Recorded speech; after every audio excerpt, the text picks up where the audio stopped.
said that to master a skill, you need to practice for 10,000 hours. But if your goal is to improve your art, it means the only option is to practice a lot. Not only will practice bring you experience, but it will also bring a form of consistency in your art if you pick the right exercise. And above all, it will bring you confidence. But confidence comes from proof. And what better way to prove yourself than through challenges? So I've been digging around TikTok, around Pinterest to find some ideas for you guys so that you can do them whenever you want to practice your art. I hope you'll find every information you need in this video.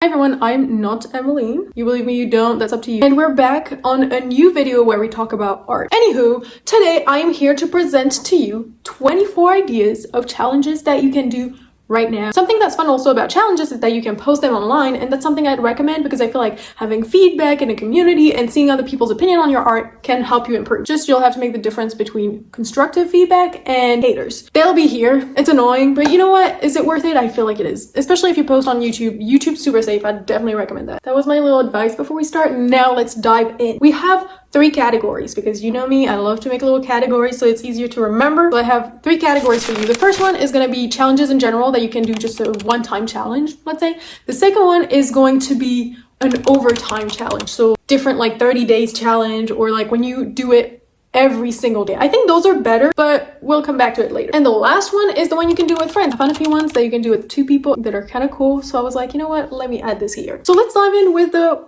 one-time challenge. Any of the one-time challenge can be done over time. I would recommend to do them over time because, as we said at the beginning, the 10,000 hours. You will not be a professional after one time. So number 1, very famous, draw this in your style. I know they're associated with like rewards and stuff, but I feel like who cares? It's so much fun to draw someone's art in your own style. Also because you don't have to think about what the character's gonna look like, what they're gonna wear. It's so much easier to have something to start from. Number 2, OC challenge. I saw these on TikTok. I never considered doing it, but it's actually cool. Like you have those artists on TikTok that will make these videos, and all you have to do is screenshot the hair color, the hairstyle, the skin color, the outfit, everything that they give you. You just screenshot and then you have all the elements you need to build your character. Number 3, I found it on TikTok too, and it's actually so clever. You tell me what you think. It didn't have a name, so I kind of named it however. I called it the song challenge or the album cover challenge, whatever you want. This person was saying you listen to a music. As you draw, you create a drawing inspired by that music, and once you're done, you look at the album cover and you use the album cover as a palette. And I think it's brilliant. I think it's a great idea. And I love when people mix arts, like you'll mix music with drawing, and it's such a great idea and it's so much fun, and you can mix it with other types of art. I'm gonna try it, that's for sure. Okay, number 4, I don't really know how to name it, but it's the one where you look for a pause, hairstyle, outfit, expression, and palette. And with this, you build your own character. None of us are gonna kind of have the same one because 5 variables with each of us having different feeds. I think it will be hard for you to have exactly the same as another artist. So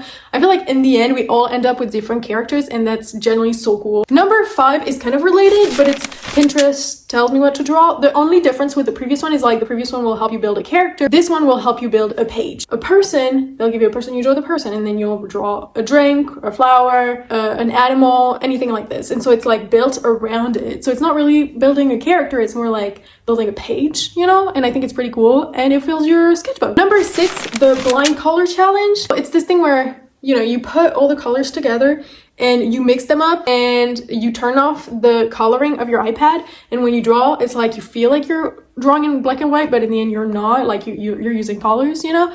Love this one, super cool. And it's a great training for value in lighting that we saw in the video last week, if you're interested in checking that out. Number 7, layer challenge, layer art, whatever you want. What I call like that is the one where people use multiple pages of their sketchbook to do one final drawing. I saw this one on Pinterest, it's so cute. I hope I can find it back. But it's a girl that opens like some, like between the bushes, she looks through and there's a dragon, I think it was a dragon behind, I'm not sure, but anyways. And so she cut out the first page and the second page is the dragon. And I think it's so cool to have those kind of layered art. You can do it with more than 2 pages. It's like so creative, so fun, like try it out. Number 8 is kind of a basic one. It's not really a challenge, but I feel like it can be a challenge, at least for you to train more, is fan art. And we talked about it in the last week video. Fan art is a great way for you to develop drawing characters while not having to think too deeply about what the character wears, what the character looks like, because you already kind of know. Even if it's in a book, most of the time you kind of know because you have the description, so it's like it's less pressure on like, oh, what is my character gonna wear. Number 9, drawing people you find on Pinterest. I did this for a while. I did like drawing girls I found on Pinterest, and it was so much fun. I used it to work on value and lighting because I didn't want to draw the color part. I just wanted to draw them as like black and white. And honestly, I know that I improved my art like a lot from what I feel. Like I've never drawn like this before, and having an example of a real person is so much easier to find where the light comes up instead of you drawing the person yourself, you know? It helps you practice on elements that then you can use on characters that you draw yourself, and then you'll be more confident drawing characters yourself. So it's a cycle. It's not a vicious cycle, it's a good one. Number 10, the starter pack anti-AI art. I love this one. I consider it as a challenge. It's not really a challenge, but you know, it's like so many people did it that you can kind of like join the crowd, and it's fun to draw something and know that there's a community around it. Plus it's anti-AI, so can we really complain? I don't think so, not me. And what's fun is also like, it kind of helps you discover more about yourself, because you that you're drawing in this starter pack, you can add the things that you liked, your outfit, your shoes, like so many things. It's like opening a Barbie, but it's you. Like, isn't it so cool? Like the things you can do with art. Last one of that first list is the timer challenge. It's like you'll put 1 minute timer and see what you can draw. And I think this one would be great on a long run thing, because it's like every day you learn what you can do in 1 minute. And so the more you do it, the faster you do it, and then you can add details. If you do it on 30 days, the difference you can see between the first time and the last time can be like so much fun. Okay, we arrived to the overtime challenges. First one, very famous, Inktober. You probably heard of it. Artists during the month of October are going to draw a bunch of things every single day. And I think it's so much fun. And most of the time it's Halloween related, and it's my favorite holiday, so you know, it's like it works for me. It's probably one of my favorite challenges. I never posted any, but I should definitely do this. Number 13, I called it the color challenge. Give me a second. My bad, I was away, but I am back with my birthday present. I had this present for my birthday, as I just said, and I turned it into a, don't tell me I have to run again. I think I left my sketchbook bag there. Joke's on me, it was right next to me. So I started this challenge where one color, I pick a color like randomly out of all of these, and I draw a character, and I look online like pink outfit, pink hair, pink shoes, pink whatever, like whatever the color is here, and then I draw a character. Her hobby was math, so that's why there's this and this. She's hard, so I thought it was cute. Anywho, then I started this one, and it's just so much fun because every time I come up with different characters related to colors. So it's like, if you have these type of things, it's a great challenge, because look at all those colors, all the things we can do with them.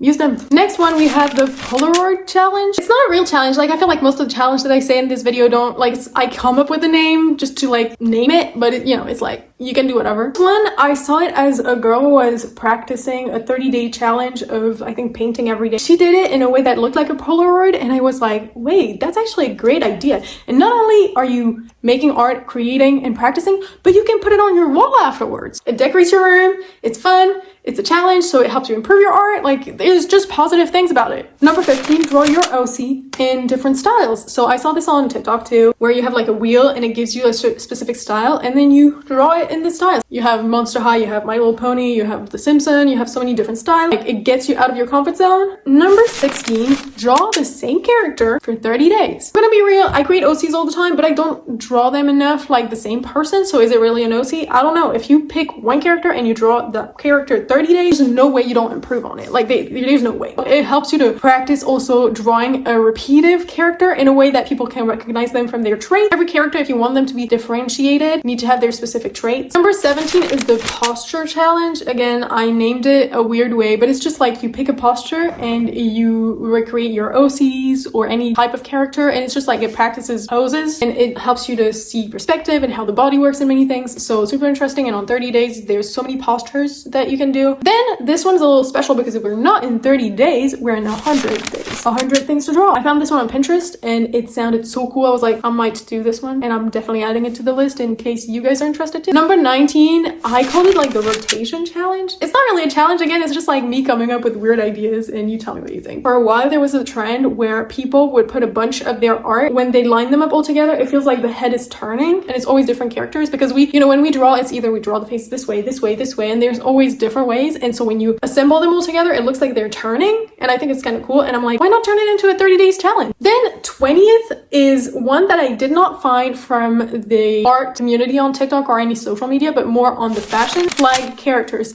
I saw these people who were like, let me dress countries. And so they would dress up as the flag of the country, and like it would be so stylish, so cool. And you know, why not do it with art? Like you could create a character about a specific, like with the color of a flag. And also it makes you research about different cultures, which makes you learn about other people. And it's like, it's kind of cool to discover other cultures and you learn about it. You can actually build a character around this and learn at the same time. And then the same idea for idea 20th, I think we're on 20th, no, 21st, my bad, is drawing planets. The same thing as drawing flags as character. Draw a character that represents the planet that you're trying to draw. And like this, you can do the whole solar system, and that can turn into a challenge. Second section is done. Now we arrive at the third one, which is the one that you do with your friends. I didn't have lots of ideas. It's like the 3 last ideas, but I still thought it was fun because art is also about sharing and learning about other humans, trying to understand other humans. So what better way to do it with others? Number 22, we have the switch every 5 minutes or 10 minutes or 5 seconds. Some people want to do 5 seconds, 10 seconds, 10 minutes, 20 minutes, whatever. You set a timer with your friend, you draw and then you switch, and then you draw and then you switch. And like this, it's a mix of 2 brains that create 1 piece of art. In this case, 2 pieces of art. Then this one, I need to find someone to do this with me. Like if you want to do it with me, let me know. The split challenge, I called it split challenge. I don't really know if it has a name. You know, it's like you have many options online of 2 character dynamics that you can draw, and each of you will draw one of the characters, and then it builds up into being one drawing. And it's so creative because you can still keep your style but see how it would look like mixed with someone else's universe. The last one of the list, we are on drawing each other because it's cute. And also you can do it for dates or even friends dates, like going out with your friends and you gift it to each other. I think it's cute, and you don't even need to be an artist to do that, but it's still practice for your art and it's fun. So tell me what you think, if you liked it, if it brought some ideas to you. If you post them, definitely tag me. I want to know. I want to see your little art. From the comments that I had from the last video, it's just so good to see that there's a little community starting to like build around here. I'm interested in what you do too. It's not just me showing what I want to do and what I like to do and my life and my lifestyle and everything. Like it's not just me, it's you too. I want to know. I'm curious because I'm sure some of you are legends, but we don't see you enough out there. So I want to see. Let me see. Anyways, that's the end of this video. I hope you enjoyed it because I did. And again, if you're interested in watching more of my videos, there's the one from last week that I think you'd be interested in if you went all this way. Now, all of this said, I guess I'll see you next Friday.